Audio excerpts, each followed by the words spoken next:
নমস্কার, কেমন আছেন সবাই? আশা করছি সবাই অনেক ভালো আছেন। পূজাস ব্লগের নতুন একটা ভিডিওতে আপনাদের সবাইকে অনেক স্বাগত।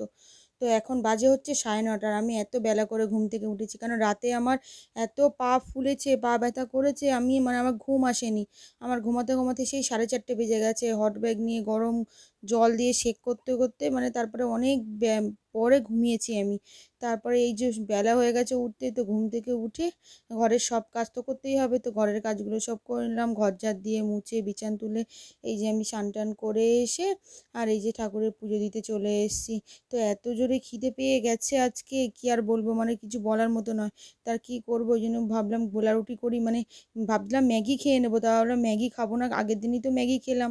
তো এই জন্য আর ম্যাগি খেলাম না। আজকে জামা কাপড়ও কাচতে হতো, সেই জন্য আমি ঘুম থেকে উঠেই আগে ওয়াশিং মেশিনে জামা কাপড় দিয়ে দিয়েছিলাম, তো ওইগুলোই সব মেলে দিলাম, মেলে দিয়ে এদিকে আমি মালটা করতে চলে এলাম। তো এই ব্লাউজটা করার পরে আমি ভাত করতে গেলাম। ভাত বলতে আজকে আলু ভাতে আর ভাত করেছি, আর কালকের ওই ভাজা তরকারি ছিল, তো ওটা দিয়েই খেয়ে নিয়েছি। এই যে খেয়ে দিয়ে নিয়ে নিলে যে পাটা পুরো ফুলে গেছে, এত ফুলেছে বলার মতো নয়।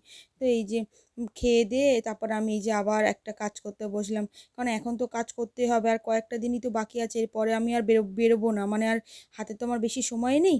সেই জন্য যে কটা টেস্ট আছে, টেস্ট করার পরে আর বেরোবো না। তো সেই দুদিনের মধ্যে তো মালগুলো সব দিয়ে দিতে হবে, তাই জন্য কাজ করতেই হবে।